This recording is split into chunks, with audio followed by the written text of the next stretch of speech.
un jeune couple part en voyage avec leur camping-car. Cependant, ils ne reviennent pas à la maison, ce qui inquiète beaucoup leurs proches. Les enquêteurs qui rejoignent la recherche découvrent une série de révélations inquiétantes. Pourtant, la solution de l'affaire reste insaisissable. L'affaire prend un tournant inattendu lorsque les proches des disparus reçoivent des messages étranges suggérant le sort du couple disparu. Cependant, ces lettres énigmatiques n'aident pas à avancer dans les investigations. Le mystère reste non résolu pendant de nombreuses années, laissant tous les concernés dans une incertitude torturante. Ce n'est qu'après plusieurs décennies que la vérité éclate enfin, permettant de démêler cet enchevêtrement complexe d'événements et de fournir des réponses aux questions tourmentant depuis longtemps. Dans la ville canadienne de Victoria, Tanja Van Eileen Kuylenborg voit le jour le 7 mars 1969. Tanja grandit sous la protection de parents aimants et d'un frère aîné avec qui elle développe une relation particulièrement étroite.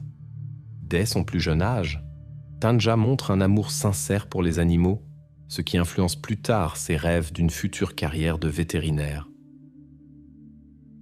En plus de sa passion pour les animaux, Tanja rêve d'aventures lointaines et de la découverte de nouveaux horizons.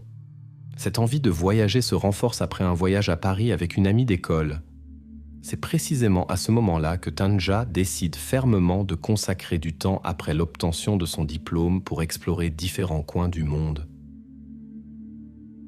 Le destin réserve une surprise inattendue à Tanja juste avant qu'elle n'obtienne son diplôme.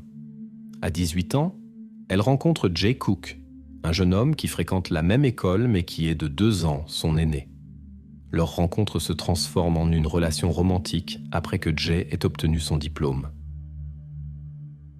Malgré son fort désir de devenir vétérinaire, Tanja décide de reporter le début de ses études. Elle sent qu'elle doit d'abord réaliser son rêve de voyager, voir le monde de ses propres yeux et acquérir de l'expérience de vie avant de se lancer dans les études. Elle est au seuil de la vie adulte, prête à découvrir de nouveaux pays et cultures, sans se douter des tournants que le destin lui réserve. Après avoir reçu son diplôme, Tanja trouve un emploi dans un café local pour économiser de l'argent pour l'avenir. Pendant son temps libre, elle promène souvent des chiens et apprécie la compagnie de ses amis à 4 pattes. Son ami Jay décide également de ne pas poursuivre ses études et aide plutôt son père dans leur petite entreprise familiale d'installation de chauffage. Un jour d'automne en 1987, le père de Jay reçoit une commande urgente mais rencontre un problème inattendu. Les fournisseurs locaux n'ont pas la pièce nécessaire en stock.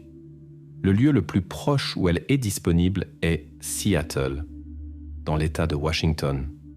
Convaincu qu'un voyage personnel serait plus rapide et moins coûteux qu'une livraison, l'homme fait face à un dilemme. Son emploi du temps est trop serré pour un tel voyage. Dans cette situation, il demande à son fils de se rendre à Seattle à sa place. Jay accepte, poussé non seulement par le désir d'aider son père, mais aussi par l'idée spontanée d'inviter Tanja à l'accompagner. Leur relation durait environ 6 mois, mais restait assez superficielle. Jay espérait que cette aventure commune les rapprocherait. Comme il l'avait prévu, Tanja accepte avec enthousiasme l'invitation. Le plan était simple. Partir de Victoria le matin, atteindre Seattle le soir, y passer la nuit et revenir le lendemain. Le père de Jay lui fournit sa camionnette et de l'argent pour un hôtel, mais les jeunes décident d'être ingénieux et d'économiser en passant la nuit directement dans le véhicule. Le père du jeune homme se montre généreux et lui remet un chèque de 700 $ pour l'achat des pièces nécessaires, ainsi qu'un montant supplémentaire pour les dépenses diverses. Bien que Seattle ne soit pas géographiquement très éloigné de Victoria, les voyageurs doivent utiliser 2 traversées en ferry. D'abord pour traverser la frontière avec les États-Unis d'Amérique, puis pour franchir la baie près de Seattle. Tôt le matin du 18 novembre, Tanja et Jay prennent la route avec leur camionnette pour rejoindre le premier ferry. Leur objectif est d'atteindre le port d'Alice. Les parents attendent leur retour le lendemain après-midi, mais le couple ne se présente pas à l'heure convenue. Les proches commencent presque immédiatement à s'inquiéter, car ils connaissent l'horaire des ferries et comprennent que Tanja et Jay devraient déjà être de retour dans des circonstances normales. Malgré leur inquiétude, les parents envisagent que les jeunes ont pu être retardés en admirant la beauté de la nature ou en explorant de nouveaux endroits. Mais le temps passe et il n'y a aucune nouvelle d'eux. Les parents de Tanja contactent la famille de Jay et leur inquiétude s'intensifie considérablement jusqu'au soir. Ils espèrent encore que le couple a simplement décidé de prolonger son voyage et continue d'attendre. Lorsque Jay et Tanja ne rentrent toujours pas le lendemain, leurs parents se tournent vers la police. Les autorités locales ne trouvent cependant pas de raison suffisante pour lancer immédiatement une recherche. Compte tenu de l'âge de Tanja, 18 ans, et de Jay, 20 ans, ainsi que de l'absence de signes évidents de danger, la police hésite à prendre des mesures actives. Les autorités supposent que les jeunes ont simplement décidé de prolonger leur voyage et conseillent aux parents d'attendre quelques jours. Cette réponse ne satisfait évidemment pas les proches de Tanja et Jay, mais les autorités locales ne se précipitent pas pour lancer une opération de recherche. Les parents des disparus sont convaincus que leurs enfants ne peuvent pas changer leur plan aussi facilement. Premièrement, Jay doit livrer une pièce importante à son père pour son travail, et le jeune homme n'a jamais fait preuve de légèreté dans de telles affaires sérieuses auparavant. Deuxièmement, même s'ils avaient décidé de rester plus longtemps, ils auraient certainement appelé depuis une des nombreuses cabines téléphoniques le long de leur route. Sans soutien des forces de l'ordre, le père de Tanja décide d'agir de son propre chef. Tout d'abord, les parents contactent le fournisseur de la pièce et apprennent que les jeunes ne se sont pas présentés à l'heure convenue. Ensuite, le père de Tanja se met en route et suit l'itinéraire jusqu'à Seattle, mais ce voyage n'apporte aucun résultat. Aucune trace de Tanja et Jay, ni de leur camionnette. Cependant, l'homme n'a pas l'intention d'abandonner. Il loue un hélicoptère avec un pilote auprès d'une entreprise privée pour inspecter la zone le long de leur route présumée depuis les airs. Malheureusement, cette tentative échoue également. Les forêts denses couvrant une grande partie de la région ne permettent de rien distinguer d'essentiel. Sans perdre espoir, le père de Tanja prépare des affiches avec des informations sur les jeunes disparus et se rend à Seattle. Là, il commence à les afficher dans les endroits les plus fréquentés de la ville, espérant que quelqu'un ait vu sa fille et son compagnon. Les jours passent et il n'y a toujours aucune nouvelle du couple disparu. Les proches de Tanja et Jay ne perdent pas espoir et font tous les efforts pour les retrouver. Finalement, les autorités locales commencent à accorder plus d'attention à l'affaire, bien qu'elles pensent toujours que les jeunes ont simplement décidé de s'éloigner de chez eux pendant un certain temps et qu'ils réapparaîtront bientôt. Elles transmettent simplement la description de la camionnette et les caractéristiques du couple à leurs collègues de Seattle, leur demandant de les informer si un des agents de patrouille les voit. 5 jours après leur disparition, le 24 novembre, une découverte inattendue est faite dans une forêt près d'une petite ville située à environ 150 km au nord de Seattle. Un homme, se promenant le long d'une route avec une pente raide, remarque quelque chose d'inhabituel sous un arbre au pied de la pente. En s'approchant, il réalise qu'il a trouvé quelque chose de troublant et appelle immédiatement la police. Les officiers arrivant sur les lieux découvrent une trouvaille triste. Il s'agit d'une jeune femme, dont l'état indique qu'elle a été traitée de manière extrêmement brutale. Les enquêteurs concluent que l'incident a dû se produire ailleurs, car l'environnement ne correspond pas à la nature de la découverte. En raison de l'absence de documents, les policiers se tournent vers la liste des femmes disparues. Il soupçonne rapidement qu'il pourrait s'agir de Tanja Van Kuylen et contacte son père. Après une identification difficile, il est confirmé qu'il s'agit bien d'elle. Les enquêteurs commencent à reconstituer les événements. Ils savent que le jeune homme de 20 ans, Jay, était avec Tanja, mais sa localisation reste inconnue. Cette circonstance rend l'affaire encore plus mystérieuse et inquiétante. L'auto du couple a disparu sans laisser de traces, ce qui a amené les enquêteurs à réfléchir à son rôle possible dans cette histoire mystérieuse. Les proches de Jay ont catégoriquement rejeté l'idée de son implication dans l'incident. Ils affirment que le jeune homme a toujours été calme et qu'il appréciait sincèrement Tanja. De plus, il n'avait pas accès à certains objets qui jouent un rôle dans l'affaire. Alors que les forces de l'ordre tentent de localiser Jay, une information inattendue arrive. Dans une petite ville située à 30 km du lieu du crime, un habitant trouve des effets personnels de Tanja dans la rue. Il apporte d'abord sa découverte dans un bar, pensant que le propriétaire pourrait revenir les chercher. Cependant, après avoir vu un reportage, l'homme contacte immédiatement la police. L'examen de la zone autour du bar mène à la découverte d'une série d'objets pouvant être liés à l'affaire.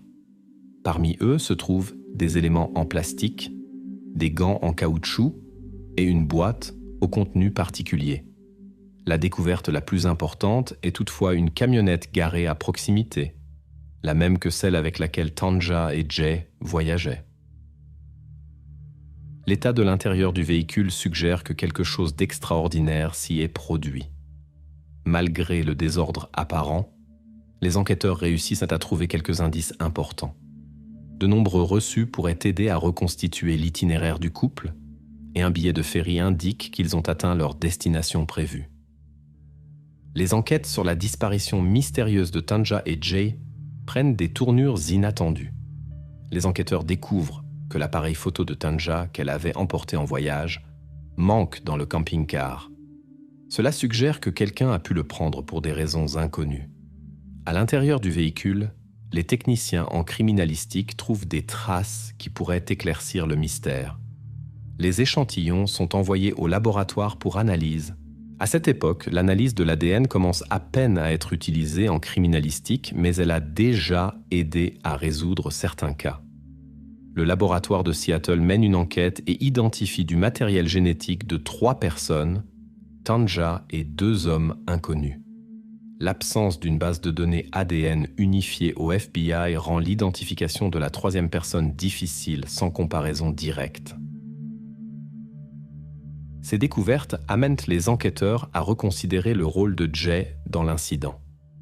Ils se demandent maintenant où il se trouve et dans quel état il est. La réponse arrive de manière inattendue. Le lendemain, le 26 novembre, un groupe de chasseurs trouve un homme inconscient près de Seattle. La police confirme qu'il s'agit de Jay Cook. Il présente de nombreuses blessures et les circonstances suggèrent une possible suffocation. La brutalité des événements laisse penser à des motivations personnelles et à une connaissance avec Jay. Les enquêteurs pensent que l'incident avec Jay a eu lieu plus tôt, étant donné sa proximité avec Seattle. Ensuite, l'inconnu a probablement conduit Tanja à la frontière canadienne, où les événements tragiques se sont déroulés. L'examen médical révèle des traces de la présence d'une personne étrangère près de Tanja, et l'analyse ADN montre une correspondance avec les échantillons trouvés dans le camping-car. Parallèlement, les enquêteurs reconstituent l'itinéraire du couple en se basant sur les reçus trouvés. Après leur arrivée de Victoria à Port Angeles, Tanja et Jay visitent un magasin. Ensuite, ils se dirigent vers Seattle, mais semblent s'être égarés en chemin. Cela est attesté par un reçu d'un magasin à Hoodsport et le témoignage de la vendeuse. Elle se souvient que les jeunes gens ont demandé le chemin du ferry. Curieusement, la vendeuse a également remarqué un homme en imperméable marron qui semblait observer le couple. La prochaine étape du couple est dans la ville d'Allen, puis ils atteignent le ferry près de Seattle et achètent un billet. Plusieurs témoins les voient à proximité, mais les mouvements ultérieurs de Tanja et Jay restent inconnus des enquêteurs. Les enquêteurs commencent à vérifier différentes personnes ayant un passé douteux ou un comportement suspect. Cependant, ces efforts restent sans résultat. Malgré le matériel génétique du coupable, les forces de l'ordre se trouvent face à une énigme. Ils pensent qu'un criminel expérimenté est derrière cela, et non un débutant. Selon eux, il aurait pu observer le couple pendant un certain temps avant de mettre son plan à exécution à Seattle. Il aurait pu gagner la confiance de Tanja et Jay en leur demandant de l'aide, pour ensuite les contraindre à se soumettre à un moment opportun. Les enquêteurs pensent que le coupable a délibérément laissé les effets personnels de Tanja et les gants en caoutchouc à un endroit visible, comme pour se moquer de la police. Cela suggère qu'il voulait indiquer l'inutilité de chercher des empreintes digitales. Curieusement, plusieurs empreintes sont trouvées sur la camionnette qui n'appartiennent ni à Tanja ni à Jay. Leur origine reste cependant un mystère et ne rapproche pas les enquêteurs de la solution. Après un mois, un événement inattendu se produit. Les proches de Tanja commencent à recevoir des messages, apparemment de l'auteur de l'incident. Dans ces messages, l'auteur avoue son acte, se moque des familles et des victimes et prétend rester non identifié. Les tentatives de localiser l'expéditeur échouent. Les messages continuent d'arriver régulièrement, surtout pendant les fêtes, comme pour intensifier la douleur des proches de Tanja. Les enquêteurs découvrent que les lettres sont envoyées de différents endroits, suggérant que l'auteur voyage à travers le pays. Cependant, il n'exclut pas qu'il puisse s'agir d'une blague morbide. Les années passent, mais il n'y a pas de progrès significatif dans l'affaire. Les enquêteurs continuent d'examiner les suspects potentiels et envisagent la possibilité d'un tueur en série. Cette théorie est soutenue par la disparition de 2 autres couples dans la même région, bien qu'un lien entre les cas reste incertain. Certains criminels arrêtés au cours de ces années n'ont rien à voir avec l'affaire de Tanja et Jay. En 2003, l'enquête est relancée en entrant le matériel génétique dans la base de données ADN du FBI, mais aucune correspondance n'est trouvée. Les enquêteurs continuent d'amas de croire que le suspect doit avoir un passé criminel, malgré l'absence de percée. On suppose qu'il a soit échappé à une arrestation, soit été arrêté avant l'introduction de l'échantillonnage obligatoire de l'ADN. En 2010, l'affaire de Tanja et Jay prend une tournure inattendue après sa diffusion dans une émission de télévision populaire. Parmi les nombreuses réactions, un appel attire une attention particulière. L'appelant prétend connaître l'auteur des lettres mystérieuses reçues de par les familles. Il s'avère qu'il s'agit d'un résident de Seattle de 78 ans, dont les voyages coïncident avec la géographie des envois de lettres. Bien que sa participation à l'incident lui-même ne soit pas confirmée, cela explique l'origine des lettres. En 2018, les enquêteurs se tournent vers une technologie innovante de création de portraits à partir de l'ADN. Les images obtenues sont diffusées dans les médias, mais ne fournissent aucun indice significatif. Sans perdre espoir, les enquêteurs décident d'utiliser la méthode de la généalogie génétique. L'analyse ADN dans des bases de données publiques les mène à un possible parent éloigné. L'examen de son arbre généalogique permet de restreindre la recherche à William Talbot, un homme de 55 ans vivant près de Seattle et travaillant comme chauffeur routier. Pour confirmer leurs soupçons, la police obtient secrètement un échantillon d'ADN de William qui correspond aux preuves de l'affaire. En mai 2018, 3 décennies après l'incident, Talbot est arrêté. Le procès commence en 2019. La défense tente de contester les preuves et suggère la possibilité d'une relation volontaire entre Talbot et Tanja. L'accusation présente cependant des preuves supplémentaires, y compris des empreintes digitales trouvées sur les lieux du crime. L'histoire des lettres ajoute une note mystérieuse à l'affaire. Les proches de Tanja reçoivent des courriers prétendument de l'auteur du crime, contenant des aveux et des moqueries. Les tentatives de retrouver l'expéditeur sont entravées par les limitations technologiques de l'époque. Les lettres proviennent de différentes villes, souvent pendant les vacances, ce qui, selon les enquêteurs, est une tentative d'augmenter la souffrance de la famille. La police envisage la possibilité d'un tueur en série, compte tenu des cas similaires dans la région. Cependant, le lien entre ces affaires reste incertain. L'examen de plusieurs tueurs en série arrêtés ne révèle aucune implication dans l'affaire de Tanja et Jay. En 2003, l'enquête reçoit un nouvel élan. Un échantillon d'ADN est entré dans la base de données du FBI, mais aucune correspondance n'est trouvée. Cependant, aucune correspondance n'a été trouvée à cette époque. Récemment, des experts ont comparé les preuves disponibles avec les données de William et ont constaté une correspondance complète. Lors du procès, le témoignage d'un ami de William joue un rôle crucial. Il rapporte avoir vu, en 1987, une camionnette marron près de la maison de l'accusé qui n'appartenait certainement pas à William. Cela suggère que le suspect pourrait être venu chez lui avec cette camionnette. Le moment exact de cette visite reste flou. Il est à noter qu'à cette époque, William vivait à seulement quelques kilomètres de la scène du crime et connaissait bien la région. Fait intéressant, les proches de William n'étaient pas présents au procès, mais ont partagé des informations importantes avec les enquêteurs. Selon leurs témoignages, William avait toujours montré un comportement agressif, ce qui préoccupait sérieusement les membres de sa famille. Pour cette raison, ils avaient presque coupé tout contact avec lui après son départ. Lorsqu'ils ont appris les accusations portées contre William, aucun d'entre eux n'a été surpris et ils le considéraient capable de commettre un tel acte. L'accusation supposait que William avait demandé à Tanja et Jay de le conduire à Seattle sous un prétexte quelconque. En arrivant en ville tard le soir, il aurait pu utiliser des menaces pour les forcer à se rendre dans un endroit isolé.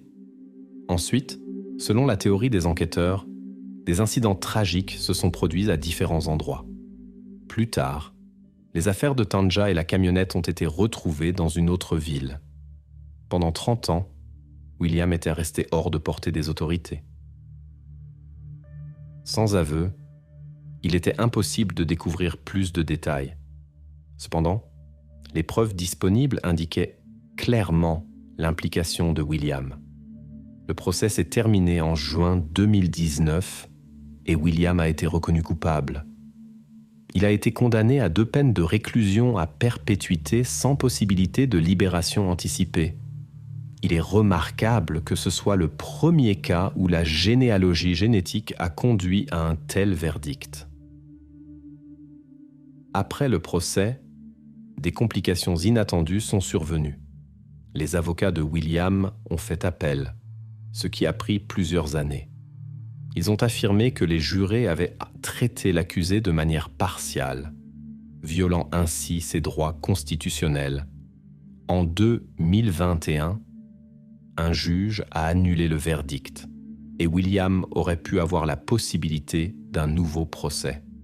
Cependant, en 2022, une instance supérieure a annulé cette décision et confirmé le verdict initial. En ce qui concerne d'autres crimes possibles de William, des questions restent en suspens. Il avait des antécédents pour des infractions mineures, mais aucune accusation grave n'avait été portée contre lui jusqu'à présent. Les enquêteurs envisagent que William pourrait être impliqué dans d'autres affaires non résolues, car l'incident avec Tanja et Jay ne semblait pas être l'œuvre d'un novice. La manière dont William a exécuté son plan et échappé à la justice pendant plusieurs décennies suggère des expériences similaires passées,